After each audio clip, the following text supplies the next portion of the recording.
continuidade. Então, pois bem, irmãos, nós estávamos aí falando sobre princípios da inerrância e agora nós vamos então falar sobre a veracidade, né, da Escritura. Então, a doutrina da veracidade da Escritura afirma a verdade absoluta, né, não somente da Escritura, mas também de Deus, que é o seu autor.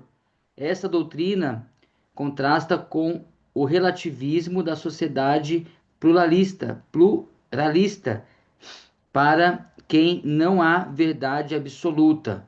Então, quando a gente se fala, né, de veracidade das escrituras, nós estamos falando sobre uma verdade absoluta da palavra de Deus e de uma verdade absoluta do próprio Deus, né? O Senhor diz que ele não é filho do homem para que minta, né?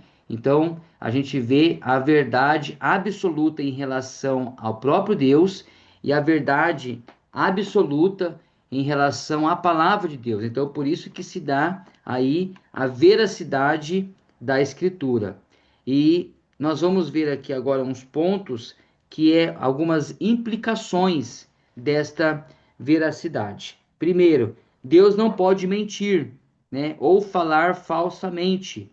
Alguns textos bíblicos falam a respeito do caráter de Deus, que não pode mentir, como nós vemos lá em Tito 1:2, que está escrito Deus que não mente, porque Deus é um Deus que não pode falar mentiras. Suas palavras são sempre confiáveis, visto que toda a escritura é falada por Deus, né?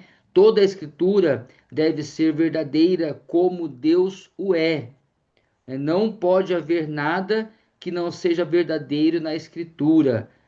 A menção de duas coisas imutáveis, o juramento e a promessa de Deus, nas quais é impossível que Deus minta. O autor não afirma somente que Deus não mente, mas que é impossível para ele mentir, né? Então, isso faz parte do atributo de Deus, do caráter de Deus. Então, o nosso Deus, ele não é como nós, né? Passivo de erros, ele não pode mentir. Então, a sua palavra também se torna veracidade, porque ele é um Deus verdadeiro. A Bíblia é verdadeira e isenta de erro, né? Visto que as palavras da Bíblia são as palavras de Deus. E visto que Deus não pode mentir, né, ou falar falsamente, é correto concluir que não há nada é, inverossi- inverossímil, nem erro algum em qualquer parte da Escritura, né? Então, não há nada que precisa ser revogado, não há nada que precisa ser retificado, né? Como eu já disse aqui, a palavra de Deus ela é pura. O salmista ele vai afirmar: as palavras do Senhor são puras, são como prata purificada num forno 7 vezes refinada, né? Então, toda a palavra de Deus ela é pura. Então, isso também traz aqui grande confiabilidade e implicações aí sobre a sua veracidade. As palavras de Deus, né, que é a Bíblia, são o padrão supremo de verdade. Na oração sacerdotal de Jesus, ele diz, né, uma grande declaração acerca da palavra de Deus. A tua palavra é a verdade. Então, a gente vê, né, irmãos, o próprio Senhor Jesus, né, falando sobre a verdade bíblica, né, dando aí, então, importância e trazendo confiabilidade naquilo que estava escrito e também trazendo para si a responsabilidade, porque ele é o próprio Deus dizendo que a sua palavra é a verdade, né? Deus, a palavra de Deus não é simplesmente verdadeira, mas é a própria verdade, e isso torna a Bíblia o padrão final da verdade. Então, o que a Bíblia registra, irmãos, o que vimos na palavra do Senhor, não tem nada, né, de errado, né? É infalível. Por isso que ela se torna um livro único, né? Não é como outros livros qualquer. Quando você vai ler lá na apostila sobre algumas implicações ali da revelação, é importante vocês observarem, né? E nessa implicância aí das revelação, tem aquelas teorias das revelações, né? Que pessoas vêm defender que a Bíblia é um livro como qualquer outra escritura, como qualquer outra obra literária. Se assim fosse, a Bíblia não seria infalível, a Bíblia não seria verdadeira, né? A Bíblia não seria ela tudo isso que nós estamos vendo aqui, ó, suficiente, não seria, seria, né, melhor dizendo, passível de erros. Então, nós não podemos comparar a Bíblia como uma autoria, uma escrita comum, como uma outro material comum, como um livro qualquer, porque a Bíblia não é, né? A Bíblia é a própria palavra de Deus, aonde não há errância, não há contradições, e estamos vendo aqui hoje sobre a sua veracidade, né? Sobre a verdade, sobre esta afirmação. Então, a Bíblia, a palavra de Deus são os padrões supremos de verdade. A tua palavra é verdade, né? O que é verdade? A verdade é o que Deus diz, né? Então, não há nada na Bíblia, irmãos, que homens acharam ou deveria é, colocar por sua própria conta. Não. Tudo que está na Bíblia, na palavra de Deus, é revelação do próprio Deus. Eu tive um professor, né, de teologia que ele falava, quando ele pedia alguma explicação, quando ele trazia e pedia alguma nota, algum trabalho que a gente teria que fazer isso de forma oral, ele tirava a nossa nota na hora, quando a gente falava assim, eu acho, né? E ele sempre nos chamava atenção, ele sempre nos repreendia, dizendo, né, a seguinte questão: o que vocês acham, para mim não interessa, né? Eu quero saber o que, que está escrito na palavra de Deus. Então, a gente não tem direito de achar nada, irmão, né? É o que está escrito, é a revelação, então temos que buscar aí a iluminação. Então, quando pessoas dizem que a Bíblia é uma literatura comum, né? Nós não podemos concordar com isso, porque não é. A Bíblia é a palavra de Deus, aonde não há erros, aonde não há contradições, aonde há uma veracidade é, muito verdadeira, que revela o próprio caráter de Deus, que ele é verdadeiro. Nenhuma descoberta ou fato novo pode contradizer a Bíblia, né? Se alguma descoberta científica ou um novo fato histórico contradizer a Bíblia, tal descoberta ou fato deve ser falso, porque Deus, o autor da Escritura, conhece todos os fatos verdadeiros, passados, presentes, futuro. Nenhum acontecimento inesperado aparecerá do qual Deus não tenha tido conhecimento no passado e que não tenha levado em consideração quando fez as escrituras, né? Quando escreveu. Então, cada fato verdadeiro é algo que Deus já conhecia desde toda a eternidade, portanto, não poderia contradizer as palavras de Deus na escritura.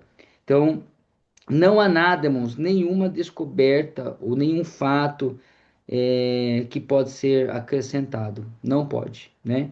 Nós temos visto aí algumas pessoas, até no mundo evangélico, de grande influência, dizendo que a Bíblia precisa ser retificada, que a Bíblia precisa ser revisada, né?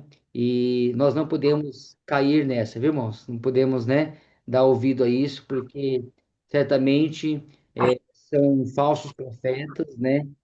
Falaram erroneamente e à margem para grandes heresias debaixo dessa afirmação. Então, a Bíblia, ela deu toda a revelação que Deus quis deixar registrada para nós, e não há nada que precisa ser acrescentado e nem há nada que precisa ser tirado. Amém? A suficiência da Escritura, né? A palavra já diz, né, irmãos?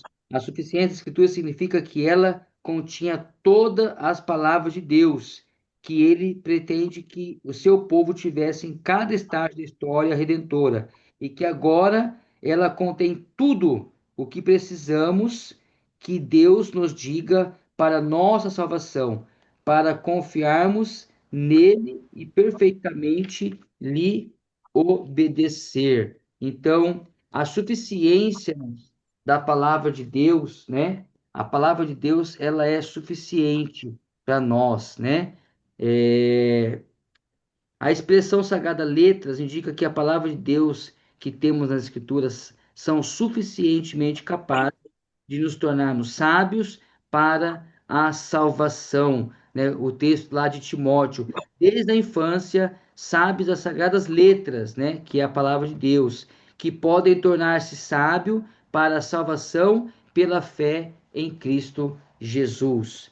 Então, toda a palavra de Deus, né, irmão, ela tem um propósito, como a gente vem falando aqui repetidamente, porque é sobre essa matéria que nós estamos estudando, mas toda a palavra de Deus, ela vai revelar a pessoa de Jesus Cristo, né?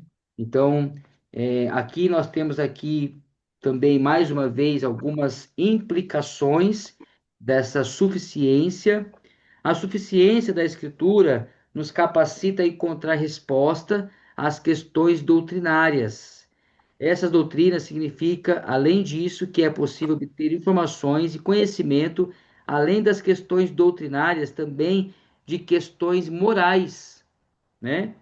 Nessas e outras questões, o ensino bíblico a respeito da suficiência da Escritura nos dá confiança de que seremos capazes de saber o que Deus requer que pensemos ou façamos nessas áreas. Irmãos, olha que interessante. A palavra de Deus, ela não contém só promessas, tá bom? Não tem nada contra isso.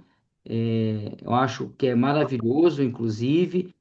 Antigamente via-se muito, não sei se alguém aí ainda tem, né? Mas eu me lembro da casa dos meus avós, que tinha caixinha de promessa. Alguém já viu? Não, né? As caixinhas de promessas, é muito legal, né? Você tira ali um versículo bíblico, você pode meditar nisso, pode usar como devocional, né? Mas naquela caixinha naquela caixinha de promessa, né? A gente não vai achar doutrinas, a gente não vai achar, né? Algumas regras de fé, algumas leis morais, né? E a palavra de Deus, ela é suficiente em tudo isso, irmão, né? Ela se torna autossuficiente porque ela tem promessa, ela tem ensinamento, ela tanto corrige, ela ama, né? Então, a gente vê tudo isso. Então, a palavra de Deus, ela é apta para isso, né? Ela é suficiente. Em Deus, na sua palavra, nós encontramos tudo, exatamente tudo o que nós precisamos para uma vida civil, moral, né? Ética, espiritual, abençoada para andarmos. O que nós não podemos, né? O que se vê muito nos dias de hoje, irmãos, alguns pontos da palavra que se dão uma atenção maior, né? Que se dão uma credibilidade maior, porque massageia mais o ego, né? Traz mais conforto. Então, quem é que não quer ser próspero, não é verdade? Quem é que não quer ter uma vida abençoada? Quem é que não quer parar de trabalhar cedo, né? Conseguir curtir mais a família, viajar? Quem é que não quer andar de carro novo? Quem é que não quer ter um bom conforto na sua casa? Então, a Bíblia nos garante, irmãos, que nós teremos uma vida abundante. E a vida abundante não significa isso, né? Isso o Senhor dá conforme Ele quer. Então, existem alguns pontos da palavra de Deus que trata, a palavra de Deus ela trata sobre todos os assuntos, como trata de pecado, trata também de prosperidade. Mas nós não vemos tanta ênfase, né, no tratamento do pecado, como nós vemos aí uma grande atenção sobre o tratamento, de prosperidade, aonde nasce aí igrejas neopentecostais, aonde nascem alguns movimentos, porque eles não entendem essa suficiência da palavra de Deus. Então, na palavra de Deus nós vamos achar subsídio, nós vamos achar, né, subsídio, vamos achar respostas, por exemplo, no dia da adversidade. Nós vamos achar na palavra de Deus resposta para aquele dia que nós estamos enfrentando a doença.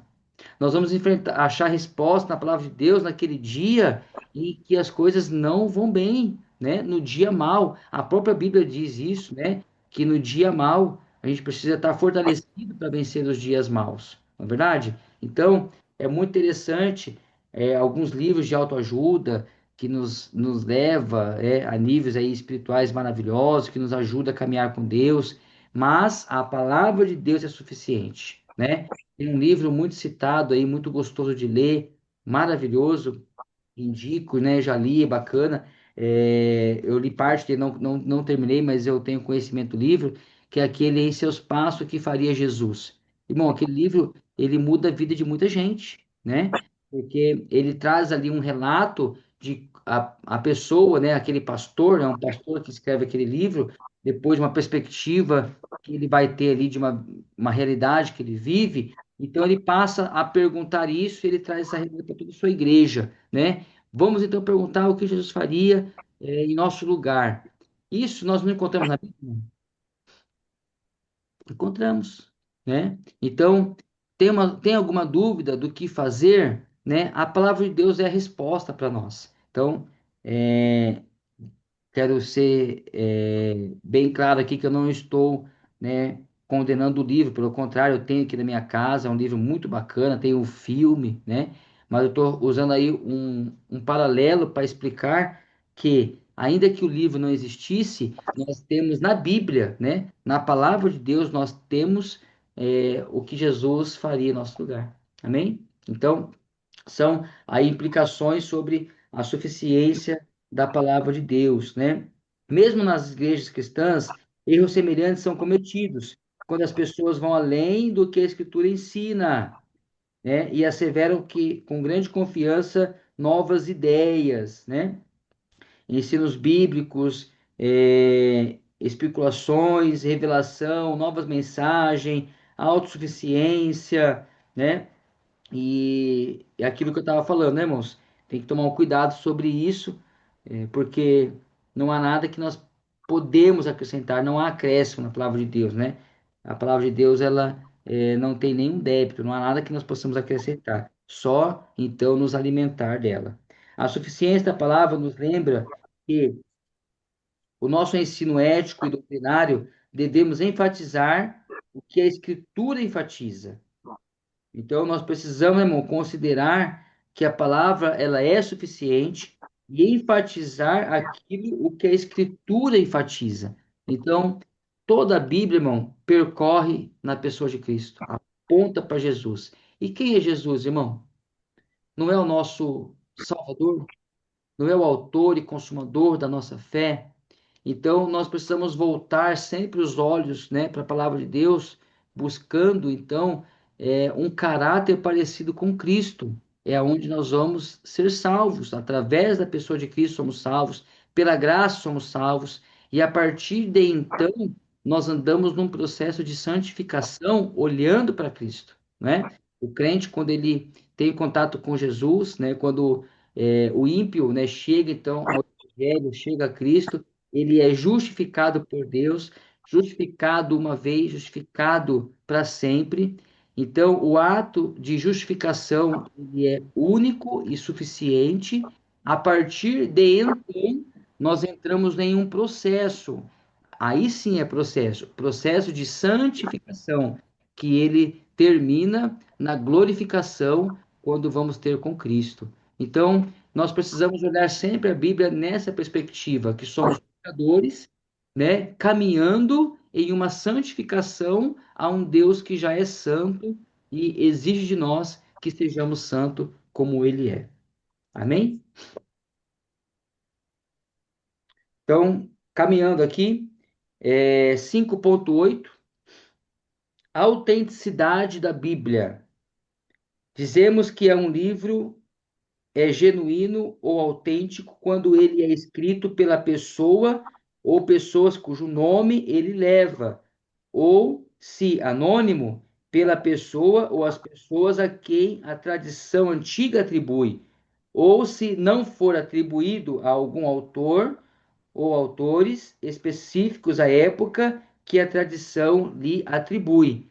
A autenticidade relaciona-se ao autor e à época do livro e todos os livros da Bíblia possuem autenticidade comprovada pela tradição histórica e pela arqueologia. Então, a autenticidade da Bíblia, irmão, ela é indiscutível, né? Então, é autêntica porque é o próprio Deus que escreveu, né?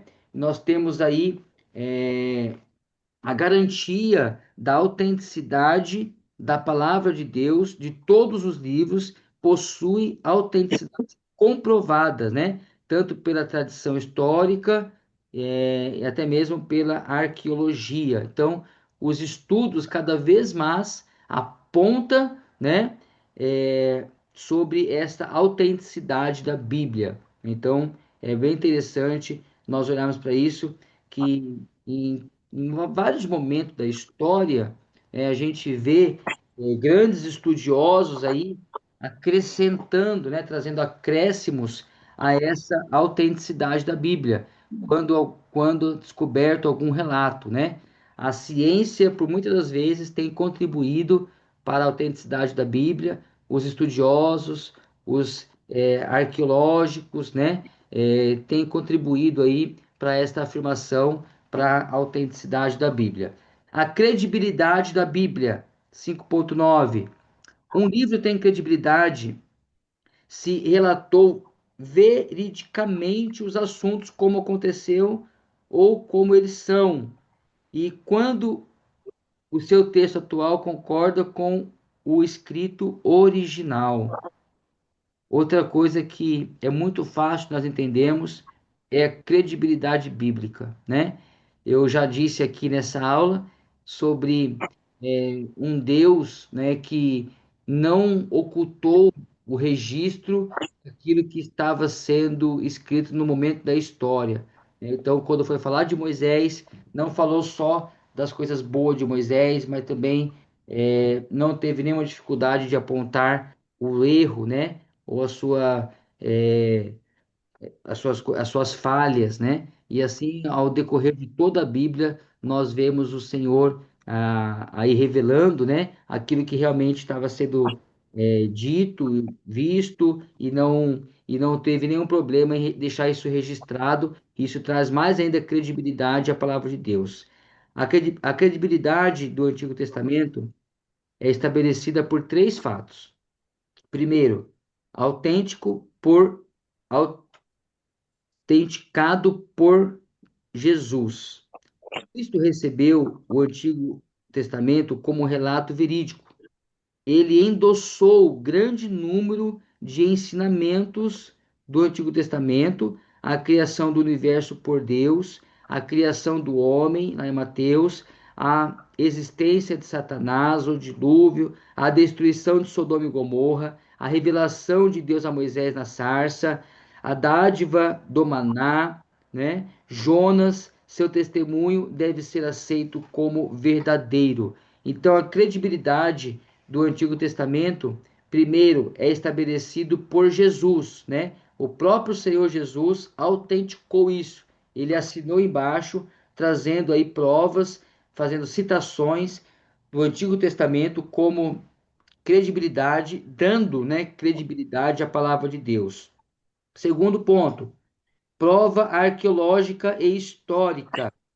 Arqueologia arqueológica, através da arqueologia, a Batalha dos Reis, registrado em Gênesis 14, não pode mais ser colocada em dúvida, já que as inscrições do Vale do Eufrates mostram indiscutivelmente que quatro reis mencionados na Bíblia como tendo participado desta expedição. Não são invenções etnológicas, mas sim personagens históricos reais, né? Então, como eu dizia aqui, né, irmão? Rafael é identificado como o Amura, Hammurabi, cujo código de leis foi recentemente descoberto. As tábuas no Zi relatam sobre duas mulheres, Raquel e Sara, que deram suas servas aos seus maridos, né? E aí vai, ó. Os hieróglifos egípcios indicam que a escrita já eram conhecidas há mais de 1000 anos antes de Abraão. A arqueologia também confirma o fato de Israel ter vivido no Egito como escravo e ter sido liberto. Além destes, existem outros fatos que comprovam e confirmam a veracidade do Antigo Testamento. Então, outro ponto aí da credibilidade, né, do Antigo Testamento, da palavra de Deus, é na arqueologia, né, é na história, nos estudos aí. É, Daí nós vamos ver na história, né? A história fornece muitas provas de exatidão das escrituras bíblicas, a integridade das escrituras, integridade topográfica, topográfica e geográfica, aí embaixo na apostila. As descobertas arqueológicas provam que os povos, línguas, lugares e eventos mencionados nas escrituras são encontrados justamente onde as escrituras os localizem. Olha só, hein?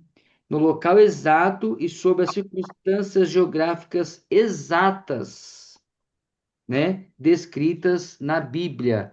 Então, como eu disse aqui, né, irmãos, no começo desse assunto, a própria arqueologia, o próprio estudo, né, a própria história vai revelando e dando aí credibilidade à palavra de Deus, né?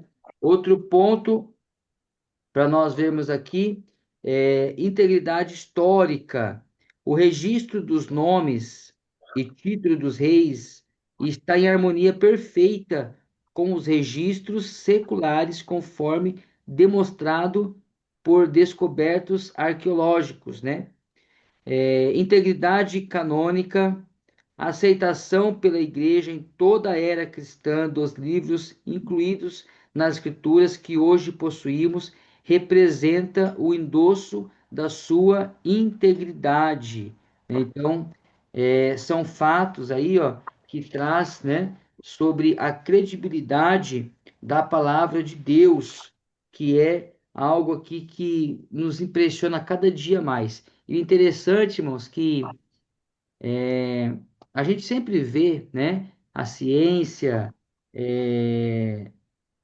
vamos dizer assim, estudos, sempre querem, alguns cientistas querendo trazer aí dúvida, né, sobre a criação, trazer dúvida sobre a palavra de Deus, trazer dúvida sobre as escritas, mas a gente vê que os próprios estudiosos, né, o próprio estudo, a própria ciência, a própria história já responde, né? Não precisa a gente brigar, não precisa o crente brigar. A história responde aquilo que o Senhor vai mostrando ao longo do tempo, da própria história, de estudos apontando que a Bíblia realmente estava certa, né? E alguns pontos aqui eles acabam afirmando que é com exatidão, né? Exatidão. Então, olha que coisa maravilhosa, né, irmãos? Então, isso a gente vê sobre a inerrância da palavra, a autoridade da palavra,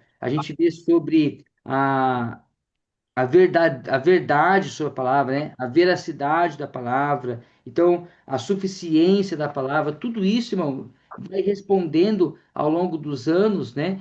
Por pessoas que realmente não estão assim completamente, vamos dizer assim, é um pastor. Não, nem sempre é um pastor, né? Na maioria das vezes Deus até permite, né, que algumas pessoas até do mundo fora do evangélico, vamos dizer assim, fora do cristianismo, apontem para essas verdades para realmente mostrar, né, a veracidade e a verdade bíblica aí que traz aí grande satisfação para todos nós, né? Voltando aqui para a apostila, quando a Bíblia foi impressa, certo erudito tinha em seu poder mais de 2000, né, manuscritos. Esse número é, sem dúvida, suficiente para estabelecer a genuidade e credibilidade da Bíblia. Então, quando a Bíblia foi impressa, né, Nós temos aí um certo erudito que estava com mais de 2.000 manuscritos em mãos, enquanto a integridade canônica da Bíblia se baseia em mais de 2.000 manuscritos, os escritos seculares, que geralmente são aceitos sem contestação, baseiam-se em apenas uma ou duas dezenas de exemplares. Então, a Bíblia, ela se supera em tudo, né? Em quatro Bíblias mais antigas do mundo, datadas entre 300 e 400 depois de Cristo, corresponde exatamente à Bíblia como a possuímos hoje. As quatro Bíblias, né, mais antigas do mundo, 300 e 400 depois de Cristo. Então, irmãos, para finalizar a aula de hoje, nós vamos ver aqui a credibilidade do Novo Testamento é estabelecido por cinco fatos. Então, nós vamos aqui finalizar sobre essa credibilidade do Novo Testamento. O, o Zoom aí também já me avisou, né, que está perto de derrubar o vídeo. Falta 9 minutos aí para derrubar o vídeo, para acabar a aula. Em algum momento, irmão, né, hoje não, mas em algum momento aí, se precisar, a gente até pode até sugerir aí para os alunos ir para um terceiro vídeo, tá bom? Tendo em vista aí que nós estamos tendo aí cerca de 40 minutos, né, de aula, mas se precisar, eu aviso os irmãos antes. Vamos lá, então. Eu também preciso falar sobre um trabalho, tá, irmãos? Que a gente vai precisar aí dar para os alunos. E então eu vou falar pelo WhatsApp para a gente poder também ganhar tempo, tá bom? Então, ao decorrer dos dias aí eu coloco no WhatsApp a data do nosso encontro e também o trabalho, o tema do trabalho para poder entregar aí no dia do nosso encontro. A credibilidade do Novo Testamento. Primeiro, competência dos escritores. Possuem qualificações necessárias e foram guiados pelo Espírito Santo para escreverem. Então, a gente vê, irmãos, no Novo Testamento, né? Uma das credibilidades do Novo Testamento é a capacidade desses homens, né? Esses homens, alguns deles, assim, nos inspiram, né? Quando a gente vai ver, por exemplo, Paulo, né? Novo Testamento. Não tem como você não falar de Paulo. Paulo fariseu de fariseu, né? Ele mesmo fala, né? Irmãos, para se tornar um fariseu naquela época, o camarada tinha que estudar demais, né? Então a gente vê Paulo um grande estudioso, um homem muito capacitado. A gente vê Paulo quando ele se converte, ele indo, né, ter com Gamaliel, né? Ele vai aos pés de Gamaliel. Então eram homens que se dedicavam ao estudo, entender a palavra de Deus.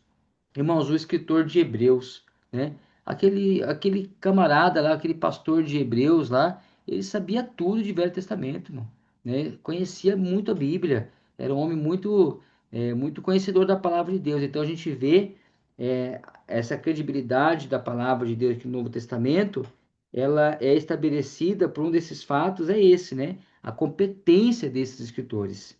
Segundo, honestidade dos escritores, né? O seu nível de honestidade e moralidade e o compromisso com a verdade os tornaram dignos de créditos e descarta qualquer possibilidade de engodo, falsidade e invencíveis nos seus escritos. Irmãos, essa honestidade, né, desses homens também nos chama atenção e nos leva a pensar, né? Eu vejo como mais uma vez, vou ter que usar Paulo aqui, né? Eu vejo Paulo, por exemplo, quando ele dispensa João Marcos, né? Ele dá um chega para lá em João Marcos, porque João Marcos acaba desistindo ali na primeira viagem missionária, trazendo algum desconforto para a caravana, mas lá no final da sua vida, irmãos, que a gente vai ver um mesmo Paulo, né? Falando, me traga João Marcos, porque ele pode ser muito útil para mim. Então a gente vê, né? A honestidade dessas pessoas, essa humildade desses homens, né? De ver que não eram capazes. O próprio João Batista, né? Quando chegam ali para João Batista e ele fala: Eu não sou Cristo, eu não sou Cristo. Ah, mas tem um ali que está batizando mais do que você, né? E o que, que ele vai dizer? Eu não sou digno nem de desamarrar suas sandálias. Então a gente vai ver, né, esses homens aí com um nível assim de honestidade, de moral, de compromisso com a verdade muito elevado, irmão, muito elevado, né? Muito elevado. E o Senhor, ele preserva isso em toda a sua palavra. Aquela morte de Ananias e Safiras foi para a preservação da igreja, irmão, viu? Então, o Senhor preserva esta honestidade, essa transparência em sua palavra, e esses homens eram homens nesse nível, né? A harmonia do Novo Testamento, os livros do Novo Testamento apresentam um quadro harmonioso de Jesus e a sua obra. Não há contradição. Prova histórica e arqueológica. História. O recenseamento quando Quirino era governador da Síria, né? Lucas 2:2. Atos de Herodes o Grande, Mateus 2:16, 18. De Herodes Antipas, né? Mateus 14. De Agripa, Atos 12. Galho, Atos 18, Agripa II, Atos 25. Então, essa prova histórica e arqueológica, né? Então, aqui nós vimos a parte histórica e arqueológica. As descobertas confirmam a veracidade do Novo Testamento. Quirino foi governador da Síria 2 vezes, Lucas 2:2, sendo que Lucas se refere ao segundo período. Então, esta credibilidade do Novo Testamento, ela também é comprovada na história. Ela também é comprovada na arqueologia, não é só no Velho Testamento, mas nós vemos aqui também no Novo Testamento, né, falando sobre esta credibilidade da palavra de Deus que se dá não só no fato que está escrito, mas naquilo que vem contando, a própria história, o próprio estudo, a arqueologia, né? E também, como a gente disse aqui, essa credibilidade também se dá aos homens que foram envolvidos nessa escrita, né? A esses homens que se envolveram nessa escrita, homens de muita dignidade, de muita honestidade, homens aí que realmente nos inspiram até o dia de hoje, né? Então, é, é isso que a gente vê aqui nessa última parte da matéria, em 5.9.2 aí, né? Que é a credibilidade do Novo Testamento. E é isso. Então, hoje nós vimos aí, né? Recapitulando, nós começamos lá na relação entre revelação, inspiração e iluminação, né? Finalizamos essa parte que a gente tinha deixado um restinho da semana passada. Nós falamos sobre toda a autoridade da Bíblia, a sua inerrância, falamos sobre os princípios da sua inerrância, falamos sobre a veracidade da Escritura e as suas implicações, falamos sobre a suficiência da Escritura e as suas implicações, e vimos também sobre a autenticidade, né, da Bíblia, vimos sobre a credibilidade da Bíblia e finalizamos aqui então falando sobre essas